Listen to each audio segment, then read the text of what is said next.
సన్మానం చేసిన సాయి సతీష్ డాక్టర్ గారికి, ఇక్కడికి వచ్చిన ప్రెస్ అందరికీ నా హృదయపూర్వక నమస్కారాలు.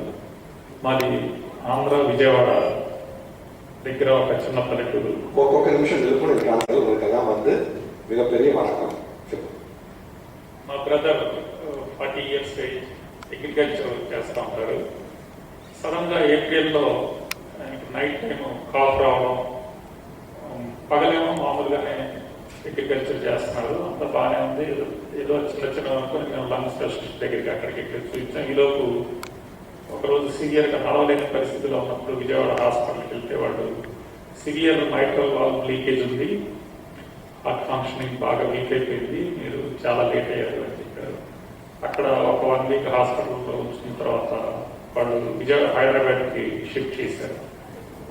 హైదరాబాద్లో ఉన్న వాళ్ళు వేరే అందరం ఫ్యామిలీ మొత్తం కూడా కొలాప్స్ అయిపోయి ఏ హోపు లేని టైంలో ఇంటర్నెట్లో డాక్టర్ సాయి సతీష్ గారి చిన్న ఎడిటోరియల్ చూశాను. నేను చూసి ఇమీడియట్గా సాయి సతీష్ గారిని కాంటాక్ట్ చేయగానే ఆయన దేవుళ్ళలాగా, ఓకేమ్మా come to Chennai, I will see everything, నేను ఇక్కడికి వస్తే సొంత తమ్ముళ్ళగా చూసుకుంటాను, వచ్చేది అని చెప్పారు.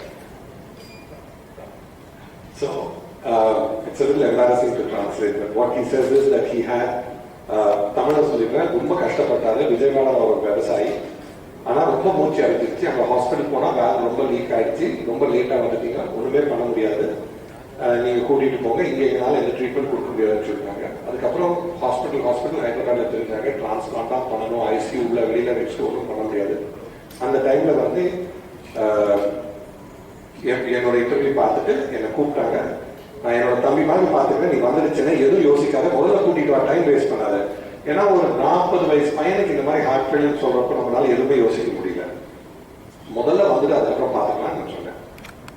డాక్టర్ గారు చెప్పిన వెంటనే మాకు ఎప్పుడు చెన్నై ఎప్పుడు రాలేదు లైఫ్లో, మాకు తెలియదు, డైరెక్ట్గా బయలుదేరి వచ్చేసాం. రాగానే డాక్టర్ గారు హాల్లో ఎవరితో ఫోన్ మాట్లాడుతున్నారు. సార్ని వెళ్ళి విష్ చేయగానే దగ్గరికి వచ్చి, మా వచ్చేసారా, నీకేం పర్లేదు, మేమున్నాం, మీ ఫ్రెండ్ అని లోపలికి తీసుకెళ్ళి చక్కగా మమ్మల్ని దేవుళ్ళలాగా ఆదరించి, నీకేం పర్లేదు నేను చూసుకుంటాను అని చెప్పి ధైర్యం చెప్పి ట్రీట్మెంట్ ఇచ్చి చక్కగా క్లిప్ చేసి బయటకు వచ్చి సక్సెస్ అయింది పర్ఫెక్ట్గా, మీ వాడికి తిరగలేదని చెప్పారు. ఇంప్రూవ్మెంట్ కూడా బాగా అవుతుంది, వాడు 3 నెలల్లో లేచి నడుస్తాడు అని మాకు చెప్పగానే మాకు చాలా సంతోషం అనిపించింది. మా అమ్మ నాన్న ఆయనకి మొదటి జన్మ ఇస్తే డాక్టర్ సాయి గారు మాకు వాడికి పునర్జన్మ ఇచ్చారని ఎప్పటికీ మేము ఇంట్లో అందరం నమ్ముతున్నాము. ఇది ఎన్ని జన్మలెత్తినా డాక్టర్ సాయి గారి రుణం తీర్చుకోలేమని మీ అందరి ముందు పత్రికాముఖంగా నేను తెలియజేస్తున్నాను. He's extremely grateful to all of us at Apollo Hospitals for what we have been able to help his brother with, and they're all very emotional. I think it is understandable. Apollo హాస్పిటల్కి రాగానే వీడు save అవుతాడు అనే నమ్మకం మాకు కలిగింది. అక్కడ రాగానే అక్కడ విఘ్నేశ్వరుడికి రోజు దండం పెట్టుకునేవాళ్ళం. అపోలో హాస్పిటల్లో ఉన్నటువంటి విఘ్నేశ్వరుడికి ఇంత ప్రాణాలు సేవ్ చేస్తున్నటువంటి అపోలో హాస్పిటల్ వారికి కూడా మేము జన్మజన్మలో రుణపడి ఉంటామని మేడం గారికి కూడా తెలియజేసుకుంటున్నాను.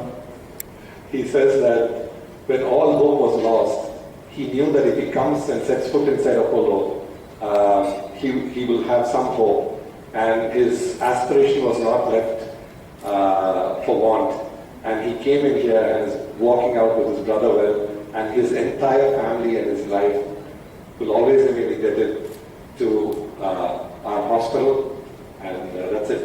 I think I should have somebody else translate. It's very strange saying good things about us. ఇంకో ముఖ్యమైన విషయం ఏంటంటే, ఏ హాస్పిటల్లో కూడా మాకు దీనికి రెమెడీ ఉంది, మైక్రా క్లిక్ ఉంది, చెన్నై అపోలోకి వెళ్ళండి అని ఎవరూ రెఫర్ చేయలేదు.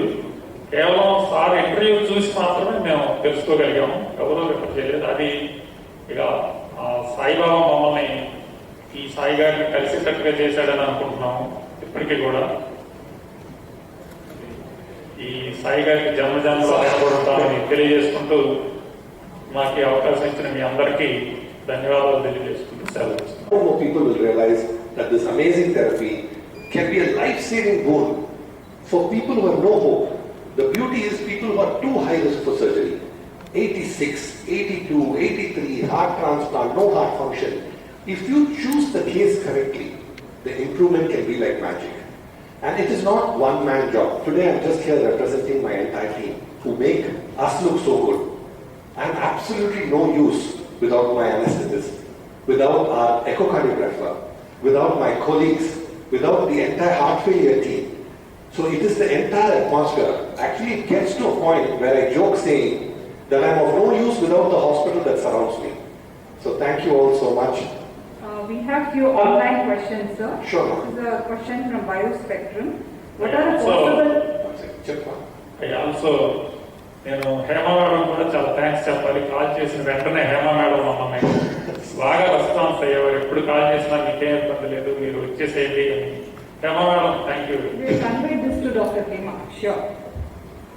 So the question is, what are the possible complications with this procedure, post-procedure, and which are the contraindications for the procedure?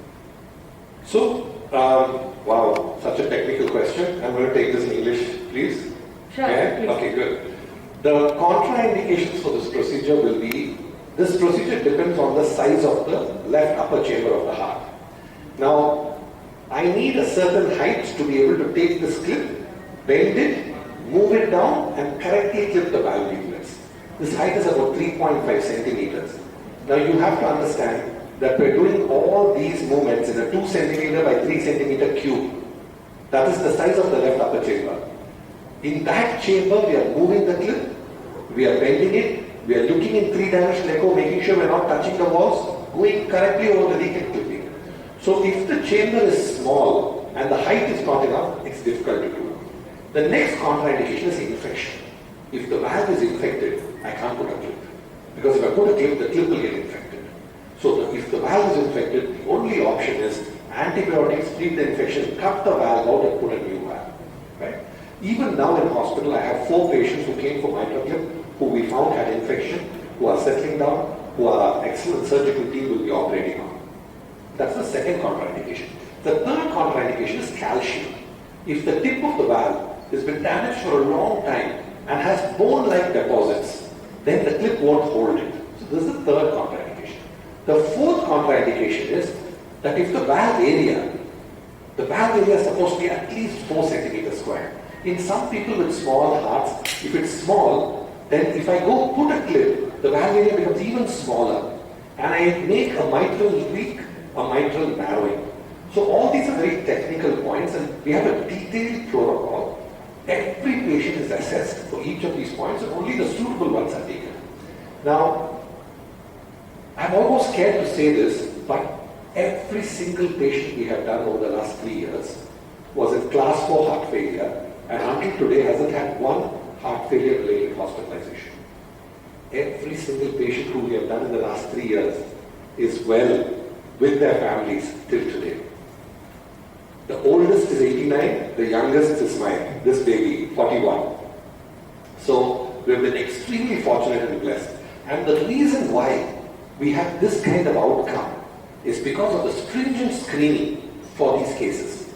Our cardiac surgeons look at it, our cardiac anesthetists look at it, our echocardiographer look at it, clinical cardiologists look at it, I look at it, and when we all say yes, he will benefit, then we take it. So any possible complications? ఈ అబ్బాయి పాపం ఒక పేద వ్యవసాయి. అతనికి జనవరిలో ఈ year heart వచ్చి చాలా చెడిపోయింది, ఏం చేయని వాళ్ళు అని చెప్పారు. ఊరు తిరిగాడు, ఐసీయూలో ఉన్నాడు. ఆల్మోస్ట్ 3 months వచ్చి ఐసీయూలో ఉండేసి లాస్ట్లో చెప్పేసారు ఇంకేం చేయని వాళ్ళు, నీకు టైంకి హార్ట్ దొరికే మరి తెలియలేదు, బీపీ కూడా మంచి మెయింటైన్ చేయని మాలేదు అని చెప్పే అవసరానికి అతను ఇక్కడ అపోలోలో వచ్చి చేరాడు. అపోలోలో వచ్చింది మేము అందరూ అతన్ని చూసి డెఫినెట్గా ఈ MitraClipతో అతనికి బెనిఫిట్ అవుతుంది అని అనుమానంతో మేము క్లిప్ చేశాము. మేము క్లిప్ చేసిన 2-3 రోజులనే అంత ఇంప్రూవ్మెంట్ ఉంది. 15% హార్ట్ ఫంక్షన్ ఇప్పుడు వచ్చి 35%కి వచ్చి MitraClip చేసి 5 రోజుల్లో అతను మీరే చూశారు. వీటికి నడిచి ప్రెస్ మీట్కి వచ్చి నెమ్మదిగా ఆక్సిజన్ లేకుండా మీతో అన్ని మాట్లాడి ఫోటోలు ఎత్తి ఇప్పుడు ఇంటికి వెళ్తున్నాడు నేటికి సాయంత్రం.